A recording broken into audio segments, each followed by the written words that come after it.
everybody, and welcome to a Wednesday evening here on the Dot Lot, where we go to space. We don't crash ships. We don't kill people. To infinity and beyond. To infinity and beyond. That's not what we do here, but it is kind of what has happened. I'll be honest with y'all. We're very excited to be back, if you can't tell. I'm back with our entire crew here today. So we'll go around, let them introduce themselves. But I'm excited to announce, actually, after waiting almost a full week, Twitch is finally beginning to approve the new emotes. So for all you subscribers that are in chat right now, hanging out, you can start using them. Yeah, there we go, crit. It's out there. They're happening. So just know that we have new things, which is very exciting. I don't know that they've only approved 3 of the 4, but it's coming. So that actually ties into the subathon that we'll be having this upcoming Sunday. We need your help to bring everybody into the Dot Lot this Sunday. We're going to be playing 9 hours of games. 9 hours of games. We're going to start with D&D. We're going to go to the Breakfast Cult. And it's a Sunday fun day, so I'm going to be drinking mimosas for 9 hours. And then chugging, like, Pepto-Bismol afterwards for the indigestion. It'll be fine. And the last 3 hours of it will be me. I haven't decided if I'm going to do like a GM hour where I plan some things or talk through some things, or if I'm going to just play a game. Probably the latter. I'm in the middle of Breath of the Wild, and there's a part of me that just really wants to sit down and play 3 hours worth of Breath of the Wild and have an excuse to do so. So that may be what happens. You'll just have to tune in and find out. But it's a subathon. So that means we're going to have goals all day long trying to get new subscribers to the channel. And for the month of September, all subscriptions are half the cost it would be every other month. So you can go ahead and join for half the price. That also means might as well go ahead and pop them up to the second tier, because when you join second tier, it costs you the same as it would cost you the first tier this month. And you gain access to one very special emote. Actually, my absolute favorite emote. So those are, I think that's business stuff. Oh, other than that, we want to thank our Patreon, because the Patreon makes it possible for us to be here today doing this. Know that every bit and tip that you give during the show fills that pink circle yonder in right there at the top of the bar above JB's head. And when you do, things happen. Last time, you guys not only saved Teddy. Where's Teddy? Wait. Save the Teddy. Your bits and donations brought Teddy back to life, and you saved their ship. So just know that what you do does in fact affect them. So thank you. Please make sure to save the crew, because they need it. That's what I'll say to that. They need it. Now, speaking of our crew, let's go around. You guys quickly introduce yourself and tell us who you're playing. Let's actually start with Trooper. We'll start at the bottom this time. This is Teddy, our robot, robot friend, who, you know, is like loyal and sweet. And you can find Teddy here on Wednesdays for Scum and Villainy. Teddy doesn't really hang out in other games, but I am Trooper SJP, and you can find me on my channel, Trooper SJP, the Twitch channel, where I do story-oriented video games, and then I do some one-shots of RPGs like Cthulhu Confidential. Or you can find me on Twitter at Academic Foxhole, where I just say all sorts of things. That's all. That's it. They're good things. They are good things. And easy way to pop on over and see what they're doing. If you guys scroll all the way to the bottom, there's a rad extension that we've got. It's a tabletop extension. It has all their character information in it, as well as links to each of their individual Twitch channels if they have one, or their handle to go over to Twitter. So that's an I'm way to find that information. Popping right And I'm along. playing Dev the Pilot. Oh, That's yes. it. You should tell us about your character. Yeah. You're here playing a character. We should talk about that. I'm playing Dev the Pilot. I love that you introduced Teddy first. We know who Trooper really wants to be role-playing. Awesome. Moving right across the screen, over to Jason. Hey everybody, Jason T, D&D and DM here from Twitterverse. I'll be playing Janus Folkar, sort of the sassy mouth rogue type scoundrel person of the group that recently had some interesting things happen, and we're going to see where that leads, particularly in the current situation. But other than that, you can also find me, let's see, something really, really cool coming up soon that I can't really totally mention yet with Trooper and a couple other people on another channel. And then B3 at Sea Cruise. I'm going to be the lead DM and gaming coordinator for that in January. High seas adventures on the high seas. That's gonna be so cool. I remember you telling me about that, and I was like, "Oh, thank you for another subscription. Thank you, thank you." I remember you telling me about that, and me being like, "Man, a cruise and dice." So hopefully, at one point we'll actually be able to play a game in a Mayan temple complex. So. Oh man, that's really cool. Yeah. Man, that's cool. Okay, yeah, we'll definitely go hit up Jason's Twitter so you can keep tracks of that, because I'm sure we'll get to see all the amazing pictures of you playing D&D in a Mayan temple. It's fine. I'm not jealous. Moving right along to Adelaide. Hi, yeah, I'm Adelaide. I'm playing Midge, Slip Ryle, older sister to my best friend and kid brother, Dev. I created this teddy that he's got, and I'm the captain and mechanic of our fabulous ship, which is now crash landed in a human-eating vine jungle. Oh yeah, that's true. Everything's fine. The good thing is it doesn't eat ships, though. That's true. That's true. Just humans. Just humans. Just humans. You Or, know. well, Carbon-based life. carbon-based life, yeah. Carbon-based life. Great. It's fine. It's great. No biggie. It's perfectly fine. And last but certainly not least, JB. You had to think about it for a I second. did. You seem like blah blah. I almost know it's because I almost called you Hanovi, and I was like, you're not. You play Hanovi, but you are not Hanovi. I had my brain had to think about that. Transition between the two is seamless. We are almost there. Yeah. Hello, I am Drop the Die. Let's all take a moment to appreciate Adelaide's plant. Yes. It looks great. Well done. Mm-hmm. It's I live in a pretty dark room, so I'm just trying to get the lighting situation right. Tonight I am playing Hanovi Hama. He is a Native American addition to this crew after the crew was already formed, who is working, or at least was working, fairly closely with the Purloin Guild. Now, after two of his last two flights have crashed, he's not sure how long he's going to be doing the spate thing anymore. He may just find a station and stay there. But currently, he is on the greenest planet he has ever been on. Only a handful of times he's actually ventured to a planet. So it's going to be interesting to see how things kind of shake out, especially when danger's involved. Yep, that is right. So that's actually a really nice little start to our recap. Last week they did in fact crash land. Well, they had already crash landed on a planet. The ship was being held aloft by a very thick canopy to a very strange man-eating jungle, is the long and short of it. After crispy frying, the plant-based life form that was attempting to eat Hanovi's hand, the canopy decided to release them. The canopy let free the ship that it was holding, and they fell to the bottom, damaging the ship even further. But in space, maybe you believe in gods, maybe you believe in fate, but one of the two stepped in. And upon attempting to leave the vessel, Dev found a brand new circuit board inside of the small cargo ship that they had stolen, that they stole early on, and it fit Teddy's motherboard or hard drive, I guess. And so it matched, and they were able to bring Teddy back to life. Then they were met by a group of humans who I could easily say you guys did not trust right out of the bat. They offered help, actually. They came to rescue them and showed them to their side of this planet, to a separate continent, I guess you could say, where all of the food is grown for this solar system. And it's kind of impressive, but they filled them in on a few things. And it was the latter half of the game where puzzle pieces started to fall into place.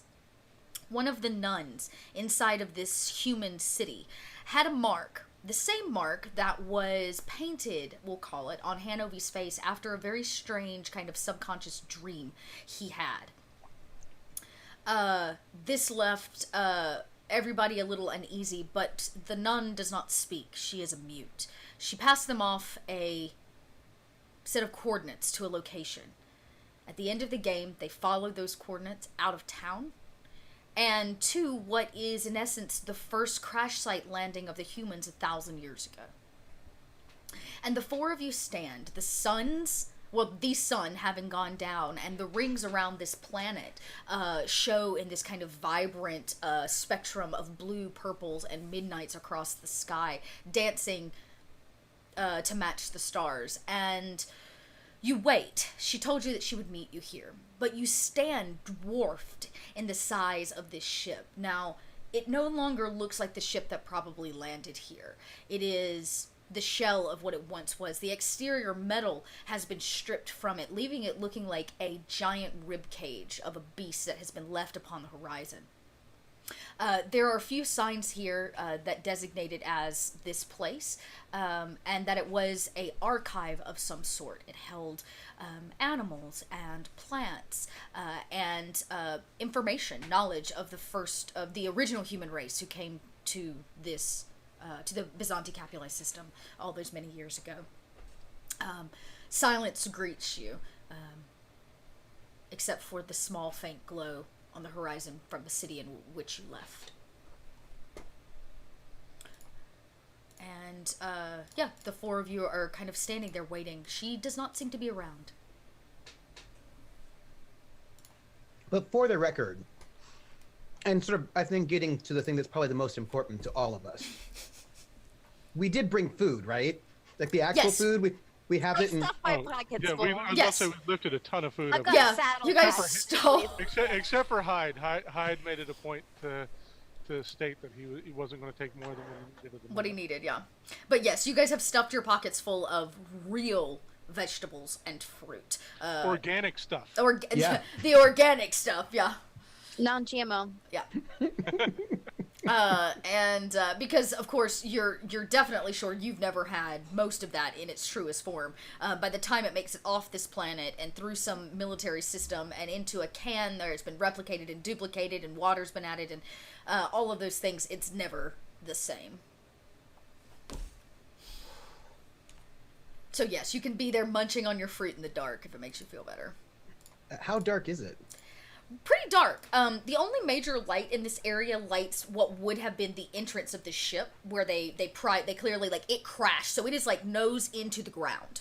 Okay, there is like a mound of dirt that over time has just settled around this, almost cementing it into the planet itself.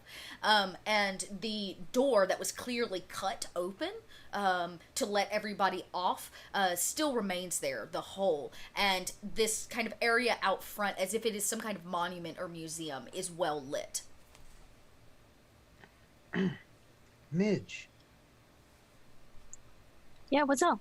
I know we're waiting, but she's not here yet, and maybe, do you think we have time to go on the ship? I think we got time for a lot of things. Let's go. Pardon me, Mr. Hyde, Mr. Deadeye, we're gonna just, look at the ship for a moment. You can come if you want, but, okay. Teddy, let's go. Teddy, hovers Hovers alongside. Mm-hmm. It's Iron Man jets. Yeah, little Iron Man jets on Teddy. Alright. Janice and, I guess Deadeye and Hyde, are you guys following the crew? The other two? Oh. No, you're not going on. No? No, I'm no. going on the spooky archive ship that we were told to stay away from. Janice loves to We were told to stay away from it, were we? Were we? Oh, well, fuck it, whatever. Yeah, The Janice, rules are meant to be broken. Technically, it was only Hyde that was told that because they mentioned it on the ship. Yeah, Right, see, we don't know. yeah. Yeah, they mentioned But- it to Hyde that it's definitely a haunted place. But for Oh. me, if Hyde says not to go, they'll all go anyway. You may as well just not say it. Yeah, just don't say anything. See, nobody told Dev it was against the rules to go, so he's gonna go and see the spaceship. Come on. Janice doesn't care about the rules. He wants to find something valuable, so yeah. He's totally down for this. Okay. All right. Hanovi, you watch as the three of them literally begin walking into, it's like walking into a sub. It is jet black. There's nothing there. The difference is that a lot of the exterior hull has been pulled away. The bar is already beginning to fill. They want you guys to have consequences for your actions. It's like the audience thinks that going into a haunted ship that we've been warned away from might have consequences. Might have consequences. Okay.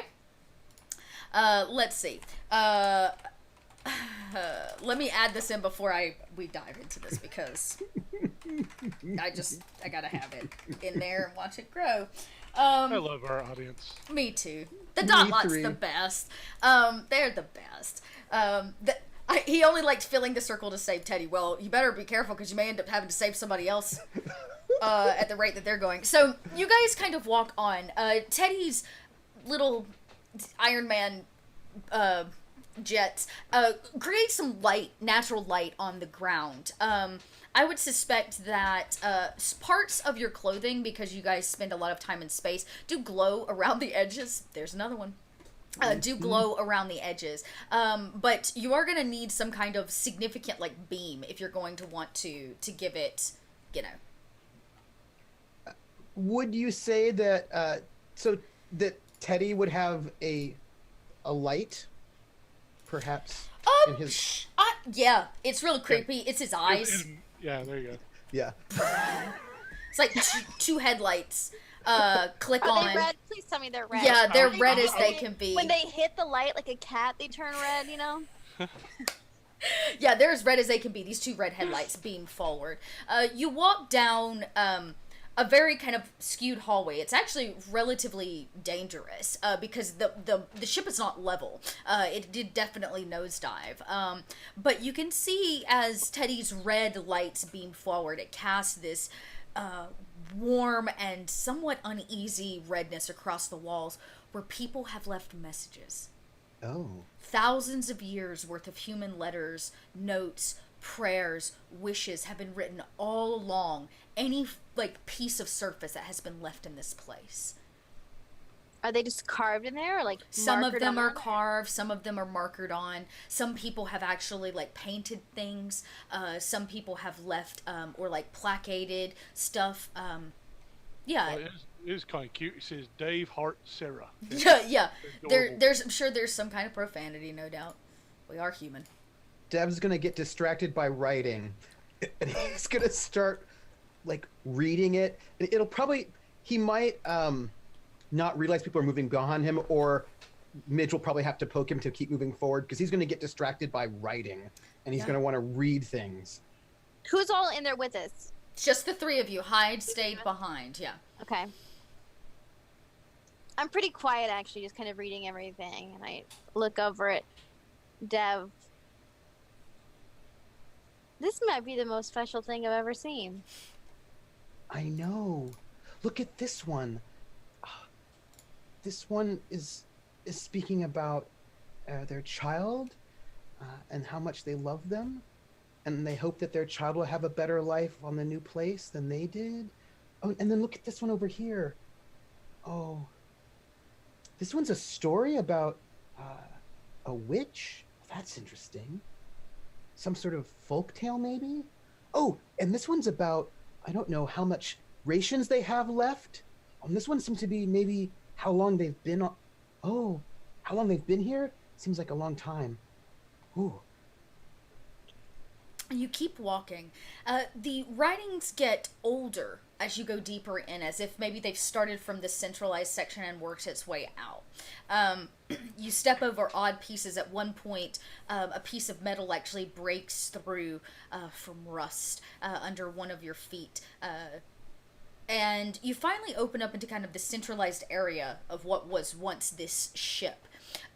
It would have been literally cylindrical at the center, kind of the way a hotel is often built, where they're just like rows and rows and rows. Not as big as a space station for sure, but this seemed to carry all kinds of things. Windows on every level and every floor. Not the way that housing's built, but the way that a zoo is built. The way that an ark may be built. And as you kind of come into this space, you can't help but see that some kind of altar or a memorial has been put here.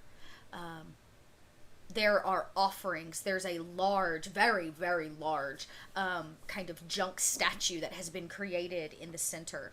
And most importantly, Dev, your eye is caught on a large mural across one wall where there's actually no... where there are no windows. It's basically kind of flat piece, large enough to hold whatever story needed to be told. And you recognize very quickly it's not a single image. It is some kind of series of pictographs that tell a story. You are welcome to roll to see if you can decipher it, because it is not written. I will also say, Teddy, record everything. I want to be able to see this later. His third eye starts boop, boop, in a red dot, letting you know he is live. I will use study. Okay, study's great. Yeah, this is a controlled setting, so this would be a controlled roll. The outcome could be pretty great if you completely understand it. Okay. I'm going to take a stress to assist him. Cool. Come on. Yeah. I'm getting close, so I'm not going to. Okay, you can take. Yeah, go ahead. Take that stress to system. You can take that extra die then. How do you do it? How do you do it, Janice? Yeah. How do you assist? Right. So I'm sort of leaning into him. I'm like, right, mate. Look at this over here. It looks really, really interesting. Oh. Like this. So look at that really strange sort of pattern to the colors. I don't know. I can't really tell what it is. Janice, you know instantly what that pattern to the color is. This whole mural's drawn out of blood. Ooh. Right. Oh. 5. No wonder they said it was haunted, huh? Disturbing as shit. Then you get close and you realize, like, oh. Maybe it was because Teddy's red light was, like, washing it out. It looked darker than it was, but when you get close enough, you can smell that iron. You know what blood on a spaceship wall looks like, Janice. You've put it there many a time. The whole mural's drawn in it. Not on my ship. Out of 5. It tells the story of the crash. It tells a very long tale that probably didn't happen over a series of days, months, more like decades. And it is drawn in blood. It shows the people here. Shows the crash. Then it shows an image of the people coming out of the ship and being attacked by the people that were already in this galaxy. They fought for their right to keep this planet. The humans did, to stay here. They were slaughtered by the numbers. But this archive ship held plants and animals unknown to this entire system. And they released. The plants, upon the crash, had some kind of radioactivity or something that happened based on this planet. And they terraformed themselves and became somewhat sentient. And the humans that populated this planet, majority of them left to go to space because the plants were so dangerous. The rest of them fought to try to populate and cultivate the opposite island. And they did so by building a metal wall around the outside, by ripping the metal from this ship that you stand in to create that wall. And, Dev is sort of working through, and I imagine Janice is pointing out sort of similarities in symbols and sort of like pointing out sort of patterns in there that sort of Dev uses to sort of figure this out. And he's puzzling it through little bits. And as he's telling the story of the slaughter, you can tell that it's makes him a bit emotional, right? He's thinking like, oh, so many of them were killed, but then they made it out. And he sort of goes through the whole story.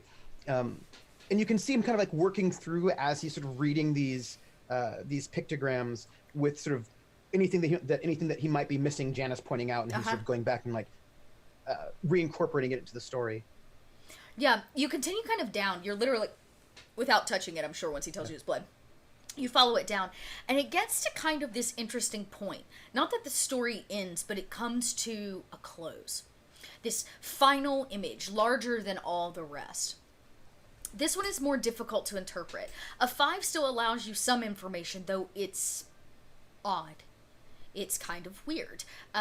There is a figurehead. A human figurehead, definitely. It matches the same kind of human symbol that's been used throughout. But it stands above the rest, as if lifted or aviated above the status of everyone else. There's some kind of aura or light that's around it, and it's definitely female. and you know this, and more importantly, this symbol that you've seen twice now is placed next to the body of the woman. The, like, figure of the woman. Mm-hmm. And then when I see the symbol, I go,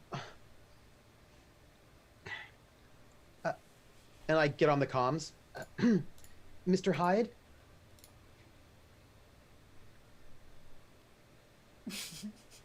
So polite. The dog was like, I'm like a chainsaw just then. Yeah.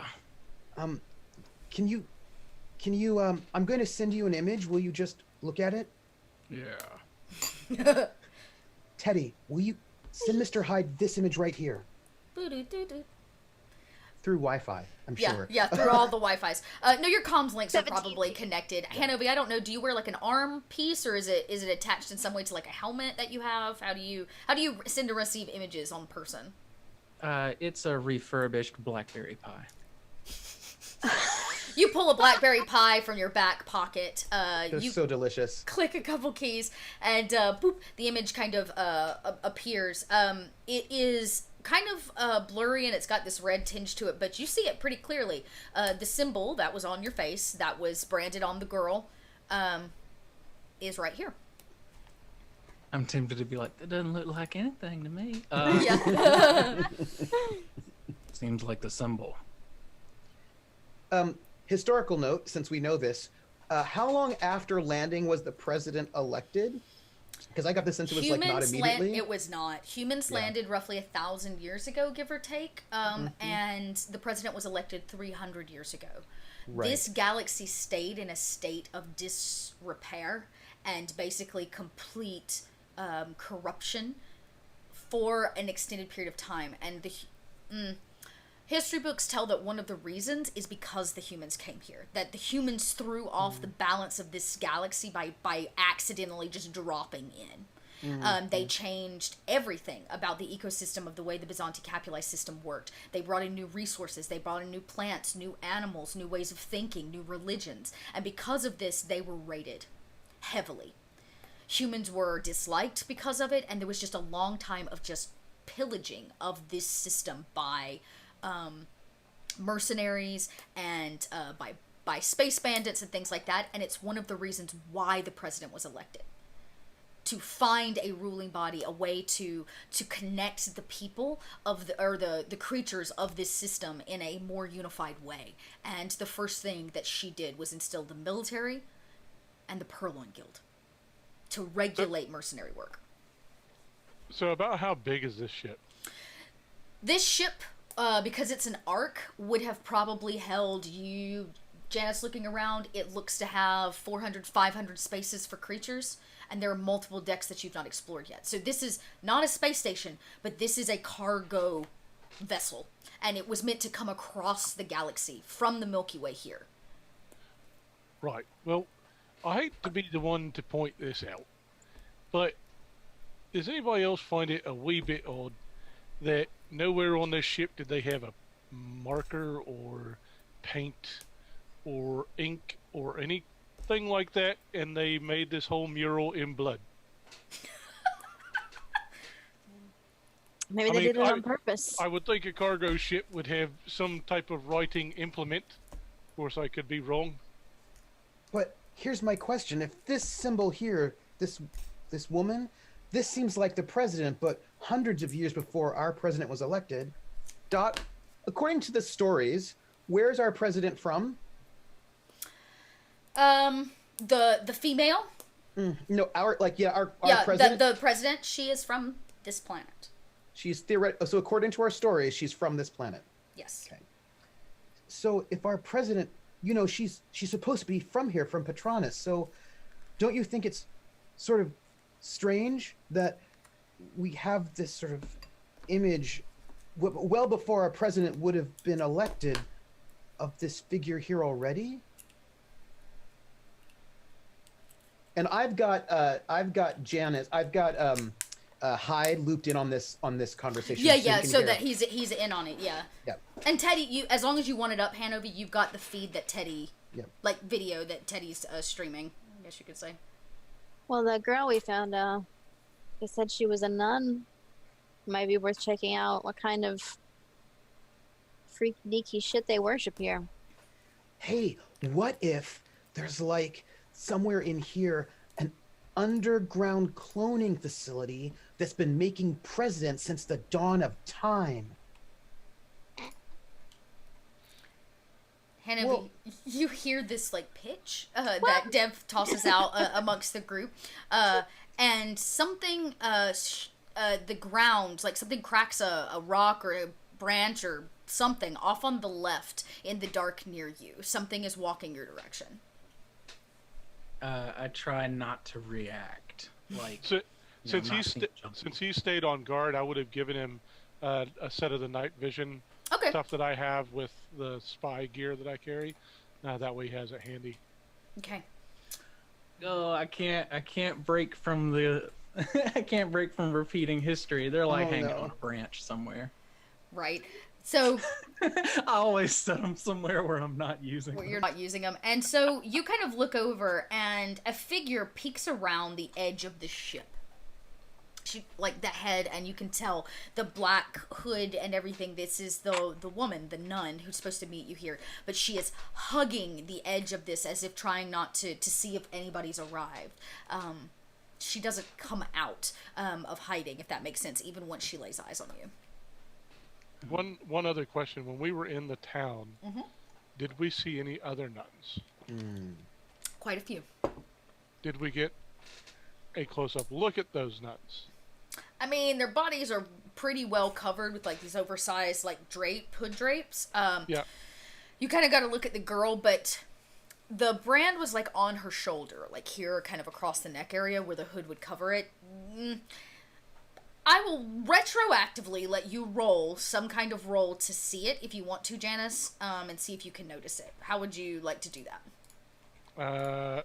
Ooh, I've got vision enhancing goggles, so Bzz, bzz, bzz. Yeah, they zoom might in. have- You, Midge, did not see anybody else that looked like this girl, and you're pretty sure you definitely didn't see any more of the like branding. of the brand. Yeah. Okay. okay, so just the one. All right. You guys are pretty sure. Now, granted, you're not like walking around taking shirts off of shoulders, nuns. So, shirts off of nuns' shoulders. I'm gonna get that right. So take that for what you will, but there's definitely something unique about this girl in particular. So because I don't know that there's a thing out there, so I make sure that basically Hanovi's all looped in with the rest of us, so that Okay. you know. Hanovi, the girl, she peers around the corner again, the young woman, and she gestures as if like for you to come over. I say, yeah, I'll keep watch out here. Beep.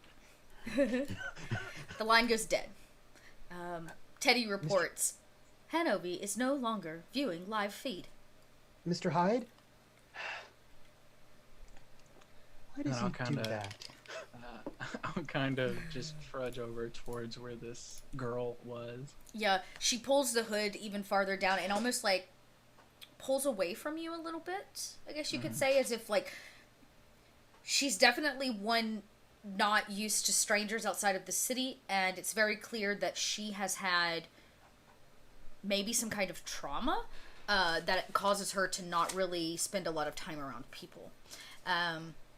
And she keeps her eyes lowered as if to make contact with you, but you are aware that she's listening to you.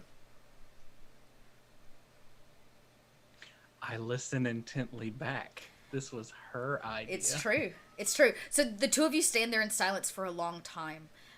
She comes over, and When she comes over, Uh-huh. I'm gonna reach behind me, and I'm gonna produce a blaster pistol that I have named Krieger. yes, Oh no. Oh no. yes. Some people have some trauma. And I put it in her hand. She holds it like a baby. Uh-huh. Like she doesn't know what to do with it.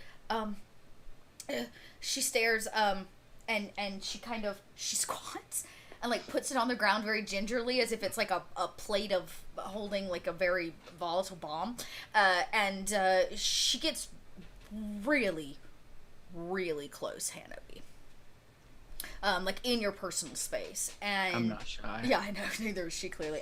No, she kind of gets in your personal space, and she looks you for the first time dead in the eyes. And though she says nothing, her eyes say a lot.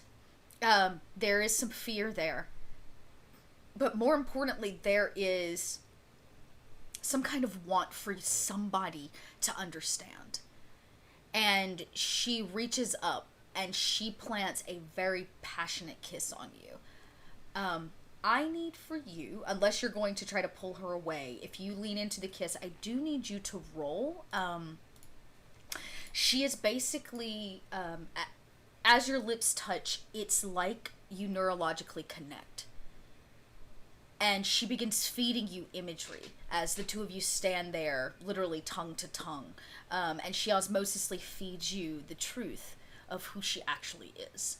Does this feel like at the first connection, does it feel like mysticism or like technology? It feels like, good question.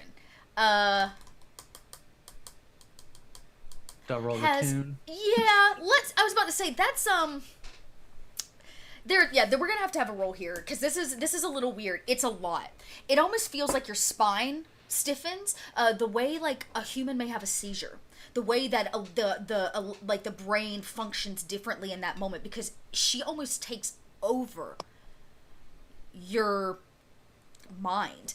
It feels, I will tell you, it feels more mystic than technology based, but I'm not sure how much time Hanovi has actually spent around some of the more rare and powerful mind-altering biological drugs that float about the system. A little bit, but not enough that I wouldn't. Not enough, yeah. I mean, if you've never done what they call, if you've never gone deep, which is what they call it, meaning that you've never taken a purist form and actually connected into the kind of wireless system, you wouldn't know this very much, but it does feel mystic. It's like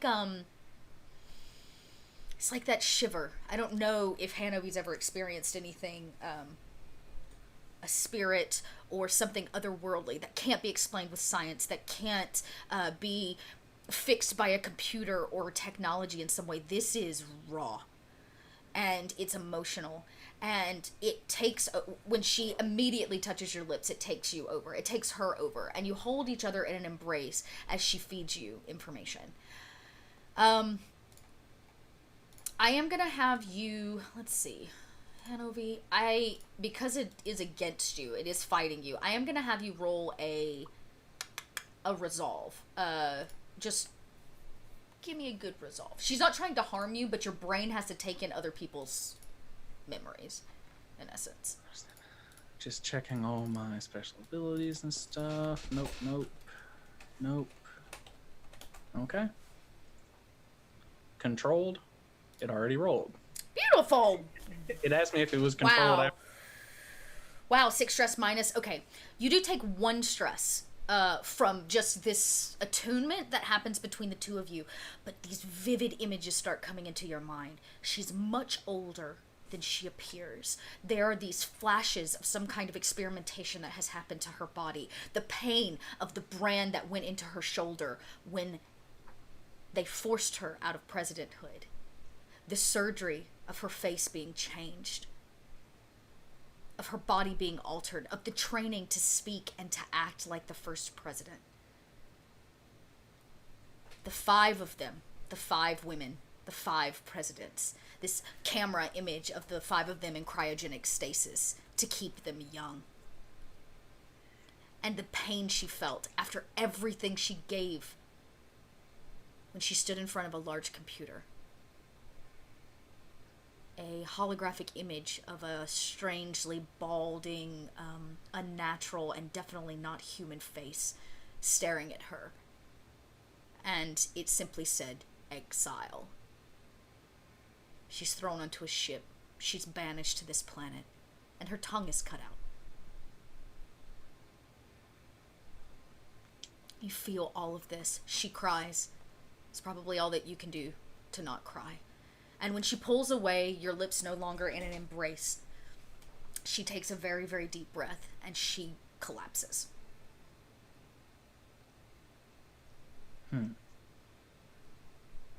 So Hanovi takes a moment, and he straightens. He pulls his shirt that was kind of ruffled down flat. Weird.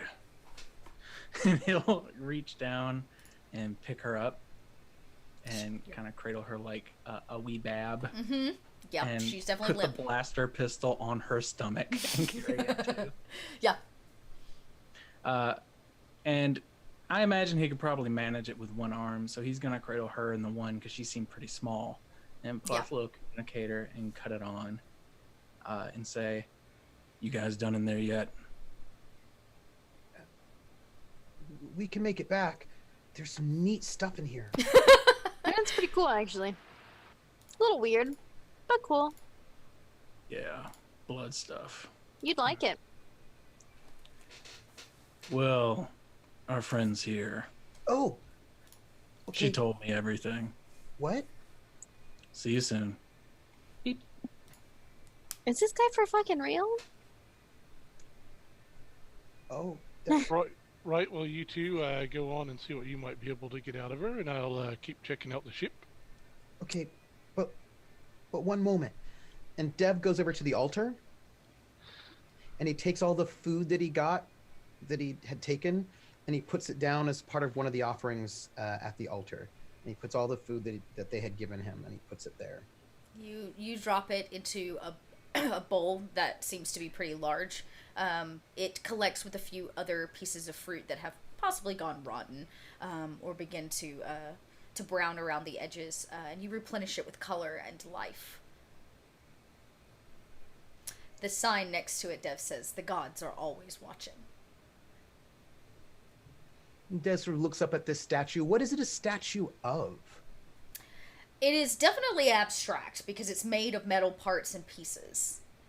It is it's a humanoid type figure, but if you squint just enough, it looks like one of the nuns. Large hood, kind of a secondary face inlaid inside of it. And if you kind of get up and under and look in, you realize that the metal figure on the inside of this kind of faked cloak, this statuesque cloak, actually has a mask on it.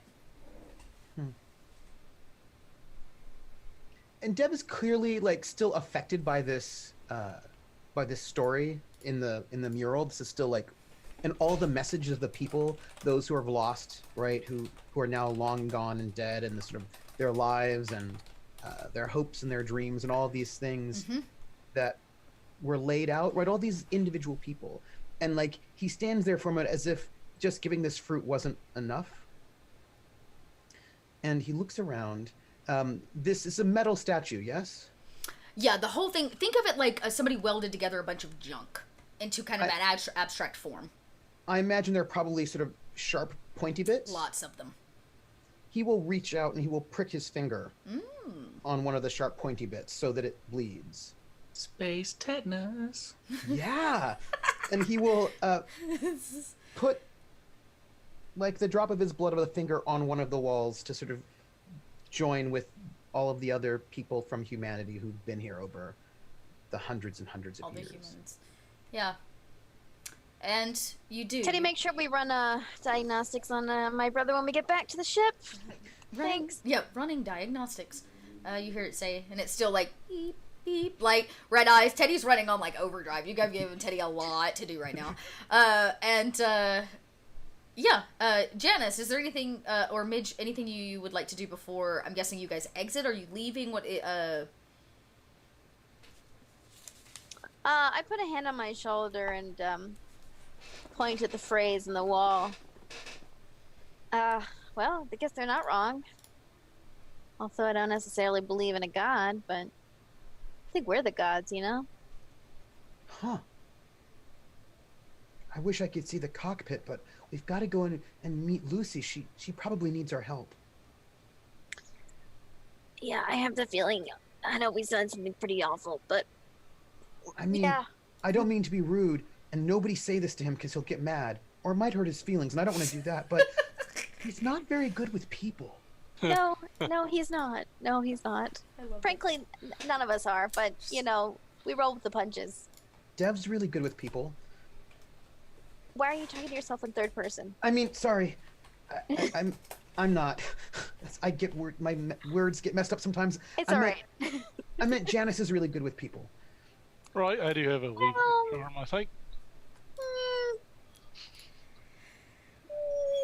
And don't worry, Dave, I'll go and check out the cockpit. I'll get that taken care of right away. Do you want Teddy to go with you? Well, I don't. I feel like weird. Taking Yes, that kind of a send the burden. bear so he can watch over everything. Right. I don't need another crystal stolen from me again, you know? Don't want to accidentally damage Teddy. No, it's okay. That's a lot of responsibility. No. Go with Janice and make sure he's safe, and then record everything so I can see it later. Mm-hmm. Shoulder my brother guiding him out. And Dev sends his best Teddy to go and keep Janice safe. Best Teddy. And Janice, you and Teddy march back. Midge and Dev Dev march back, and Janice and Teddy go wherever they're going. Where are you going, Janice, with Teddy? To find anything of remote value. Mm-hmm. Okay. Hence why he's watching. Well, we'll go to the cockpit because I said I was going to go to the cockpit. But Okay. then, if I stumble across anything, any rooms that might be interesting, then I'm definitely Okay. going to. Interesting. All right. You stumble deeper. You cross the centralized portion, kind of at an odd angle the way the ship is, as you almost have to crawl a little bit across to find the next door into the next section of the ship that you're pretty sure will probably take you to the upper levels and into what you're seeking, which is the cockpit. And Teddy's with you, and he's the navigation expert. So Teddy's running diagnostics of the ship currently, trying to kind of lay out a 3-dimensional map. Dev and Midge, it's a dark trek back. The ship aches. It groans with age. And thank you for that follow. And when you finally see the light, which is very little light, but you can see the exit, just the silhouette of Hanover. He holds something limp in his arms. I rush forward. I'd like to be kind of sitting, waiting Okay, for sure, them. yeah. Her slumped on me like I'm letting a kid sleep, kind of thing. Oh, yeah. Aw. Then he cradles something. He has a sensitive side. She also has a blaster pistol on her. That's true. On this nun's lap, in Hanover's arms, sitting on the ground, he cradles the young woman you met earlier. You're pretty sure the one that looks identical to the president. I've got a med kit next to me, kind of open, like I've been fumbling around in it. I look at the gun in her lap. Look at Hanover. Look at the gun. Look at the girl. Look at Hanover. Did you kill her? Nah. Dev stumbles in at this moment. What? Nah. She's definitely breathing. Is she okay? What happened? She's all tuckered out. What? Huh? From making out. All right. I sit down. I'm going to sit down in front of Hanover, legs crossed. If she seems like capital U unconscious, I'll actually grab her head and unceremoniously turn it towards the two of them. Yeah. And open her mouth so you can see she does not have a tongue. Her tongue is missing. Oh, that's fucked up. Yeah. All right. Dish, tell me everything. She's apparently one of Pintet of women leapfrogging through time, posing for the presidency. I fucking knew they were up to no good. What? No wonder this group wants to. Whatever that symbol is, it was put on her when she was exiled, after she was cast out. I just had a dawning thought. This, out of character, what the fuck is the third group's name again? Oh my god. Hi, Mafia. The High Mafia. The Yeah. High Mafia. Nobody really knows who they are, right? You would know that they are a group of extraordinarily powerful and wealthy people. Is about all that you're gonna. It's like asking about any mafia, right? It's like, do you really want to know who Right. the mafia boss is? We saw some weird prophetical bullshit in the ship. You think if this high mafia is trying to fight the government, and I'm assuming they know about this, you think they might be connected to this mumbo jumbo symbol and all that? Well, the High Mafia would predate. I'm sorry, all of this would predate the High Mafia, especially. Hey, I have a question. So, Mr. Hyde, you said there were 5 of them, right? Yeah. Well, the president has only been seen 5 times. So maybe they're not living along at all. Maybe you just get one woman per presidential speech. Hanabi, you would know that this one in particular, the trauma that she was exposed to was because she used her left hand and not her right. She slipped up. You caught it. Others probably did too.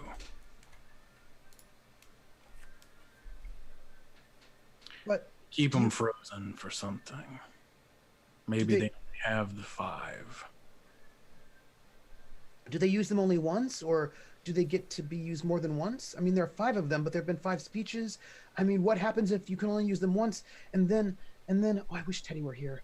And then what if? But then we're run out of them, maybe. Then what do they do after this? Make don't more. Seems a waste of resources to make 5 people look, act, and sound identical just to throw them away.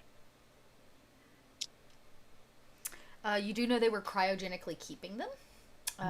And there would probably have been some slight, these would have been earlier memories, so significantly more difficult to deal with, but you would have had some knowledge of the fact that these women are kidnapped, usually young girls, and they're raised into this. Once they fit the walk, the talk, everything to match the president, then they undergo a series of surgeries to reshape their bone structure and their face to look identical. I relay a very small, select portion of that to them, because I'm a man of few words. Yeah. I get the gist, assuming that she's undergone surgery. Since she's unconscious, I'm going to kind of pull back her hairline a little bit, look for any kind of marks. The only Maybe mark small on, I was about to scars? say, the only mark on her that you can see, like with the robes that she wears without physically undressing her, is the one on her shoulder. Microsurgery's been They're around good. a while. And Dev, this ship had criminals on it. Where there's criminals, there's organization. The High Mafia could predate all of this.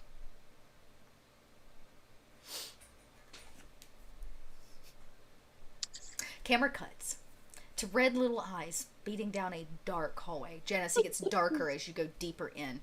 You realize that you're actually going into the ground. The nose of the ship that is deeply buried in the earth, hundreds of feet, is where the cockpit actually is. And it, again, creaks and aches. It's been under pressure of Earth for hundreds and hundreds of years. Actually, 1,000 years in total. So it's definitely kind of quaky and eerie. And the farther down you go, the more you almost have to, like, climb to get where you're going. It's less of a flat surface to walk on. But eventually you make it to what you think is the cockpit door. It is like, solidly barred shut. Right. So, Teddy, be careful as you come down through here. It's a bit unstable. Teddy's, like, jets move the opposite direction, and he just, like, and floats right next to you. Right. Teddy, is there any way you might be able to interface with this door in order to get it open? There is some kind of keypad. It's a very, it's got, like, buttons. There's no touch screen or anything. This is like old school. You don't even know what kind of buttons these are and what the strange symbols on them actually mean. Weird. Yeah, nine of them. Well, no, excuse me, 12 of them. It's like a very strange set of symbols. Teddy kind of floats over and looks at it. I don't know how Teddy's decked out, but he's probably got the bare minimum of what it requires to maybe do this. So I will let you, Dev, roll for him if you want to. I would say navigation is his usual thing. Can I posit that that for this Midge rolls hacking because Midge built Teddy. Done. Love it. And I feel like that would be a proxy for her hacking. Sure. Yeah, it's programmed by Midge. Yeah, it's programmed by her. Okay. Go ahead, Midge. Then you need to roll the hack. I can do that. Is it risky, control, desperate? This is risky. Okay. This is risky. But the outcome could be pretty great if he can get into a cockpit that's not been opened in 1,000 years. Right. You can do it, Teddy, I believe. I was going to give you another die for a stress. Okay, well, that's pretty good. Well, It's a 5. A 5 will do it. Teddy walks over. It takes him a second. You see, he actually reaches out with his, mechanical paw and, beep boops buttons to, figure out exactly what it is. When he figures it out, he kind of, cracks the top lid open where the buttons are, the faceplate, and sticks a couple fingers. You watch as some trodes come out and go deeper in, and Teddy you hear it kind of working and buzzing and working and buzzing.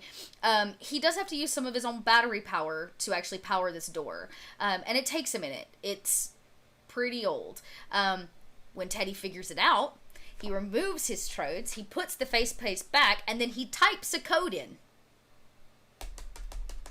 And he goes, opening, door, and it's got a space about 1.5 feet. It seems jammed. It did try to slide, but you are gonna have to squeeze through, Janice. Brilliant work, Teddy, as always. And, so I'd sort of slide in sideways and have Teddy come in with me. Okay. You slip in. It's, like I said, pretty tight. Teddy has no problem. The cockpit is large. It would have been manned by a pretty large group of people, 10, maybe 20. There's, again, the nose is down, so you almost, slide down the floor, to the main kind of, I would say... The center of it is a U-shaped computer board. It's very, again, there's no HUD desk. None of this looks familiar. But surprisingly enough, most of this in here has not been ripped to pieces. It's not been scavenged for as much stuff. So buttons still remain in place. Everything has a thick layer of dust on it. Teddy burned some of that dust away with his little jet-powered feet in certain places. And then you can see that the front windshield has been cracked pretty heavily upon impact. A multi-panel piece of glass. The front panel is shattered. The second interior one managed to hold, and you just stare at dirt. Right, Teddy, so I want you to attempt to interface with the ship's computer and find 2 things. 1, the captain's log, and 2, any type of protected database. Okay. Teddy, buzzes it over. He kind of looks at everything, trying to figure out which... I'm guessing which one needs that, is that. And he very promptly turns around and looks at you, and he points to a wall that has these kind of... hard drives slid into it. That's the best that you would know, Janice. Teddy points and goes, captain's logs.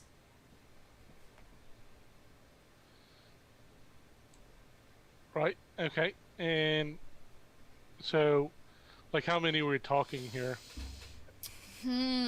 Probably 10 or 12. Okay. Of them. They do seem to be, there's some kind of dating system on them.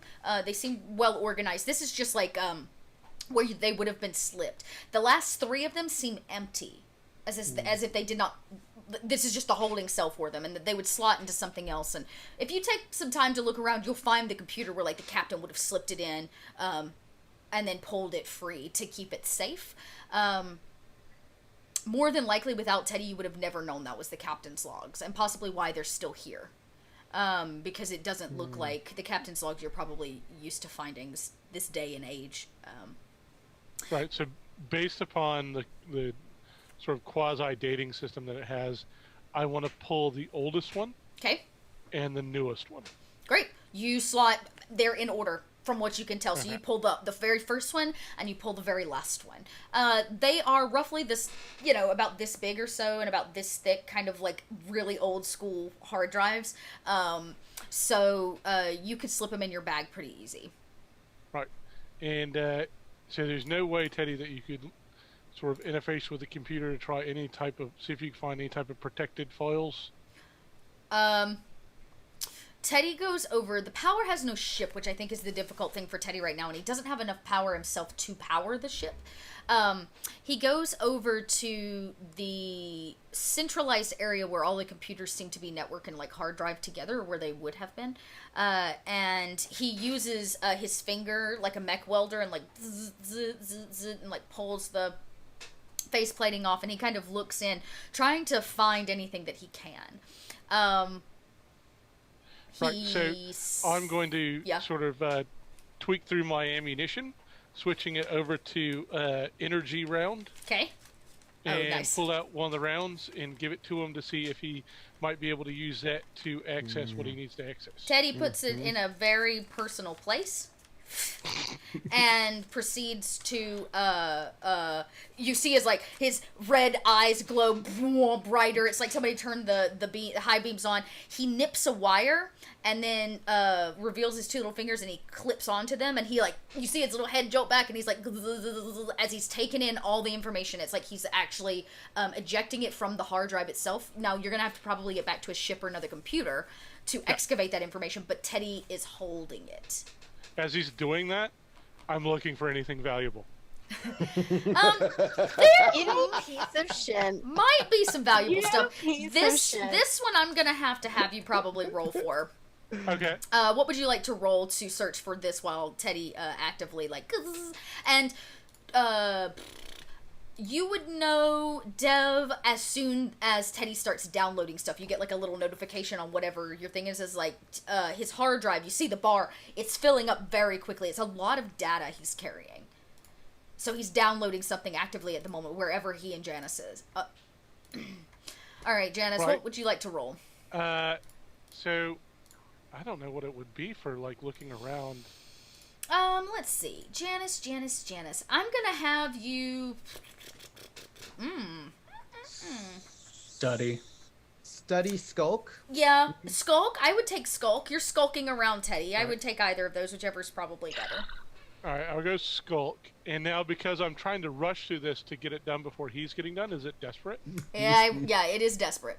Okay. Because Teddy's very quickly downloading information. What's the effect? The effect to this could be pretty great. This piece of shit. And so I'm going to push myself. Okay. You're going to be... Man, all the stress you're taking this episode, Janice. And because it's a desperate roll, because of my newfound special ability, I get an additional die on top of that. Right. Though I don't take any experience for the roll, which I don't care about it, so that's cool. Great. If you're happy, I'm happy. Wow. Ooh, 6. The moment Teddy's head flips back, Janice is on all fours. Scouring. Just moving shit aside, dumping stuff out. Okay, you find a series of things. The first thing you find is a strange circular object. It's got some kind of leathery exterior. Maybe at one point it was cream or white, and it's got some kind of red stitching. It's very, very old and beaten around the edges. You don't know why, but you like it and you want it. It comes out of it was sitting on somebody's workstation, I will say. As you're skulking around moving stuff, your foot nicks something hard and it goes flying across the floor. It seems to be a book. Yeah, it seems to be a book. And when you kick it, you can tell the actual pages are very, very old, thousands of years old. The paper is, and some of it crumbles. It's very delicate. but you find a book. Oh, I'll gently pick that up. yep. And then you find a safe. You find it. You have to crack it. But there is a safe in this room. What's in it, you do not know. Right. Okay. So what do I need to do to crack it? Oh my! This is not. Technically, this is a hacking skill, but it's like a different kind of hack.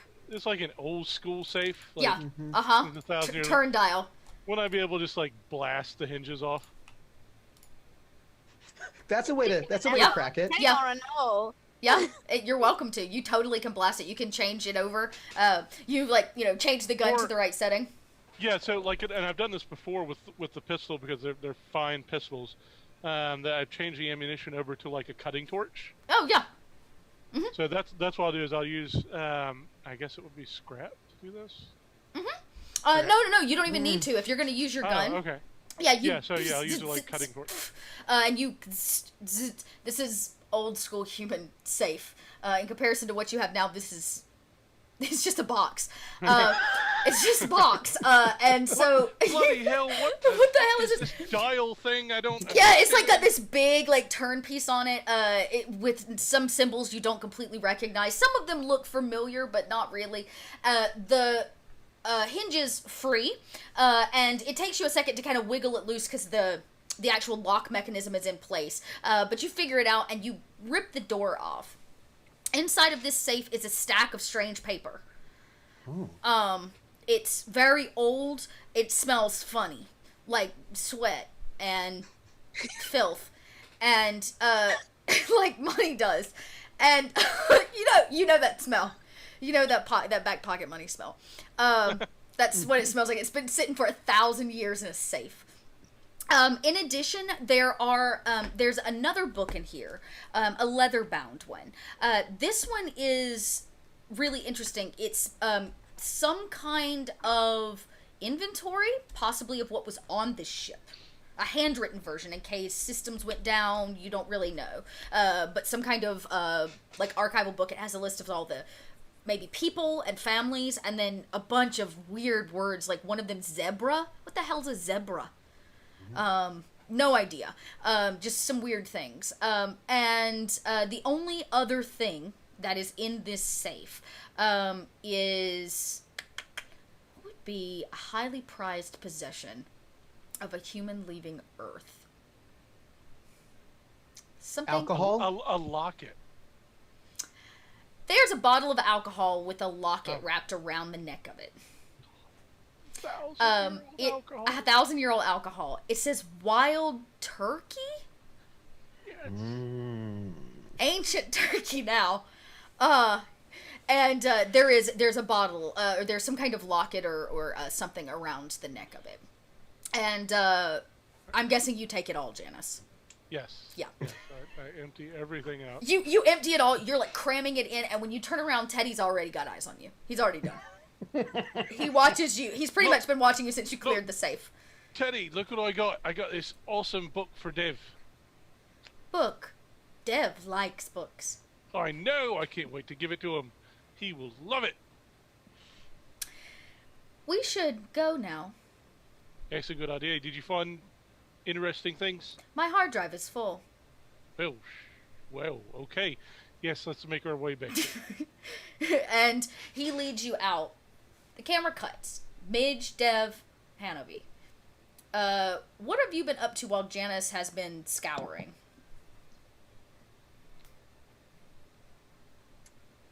Other than sitting with this woman. She seems to be in a deep sleep.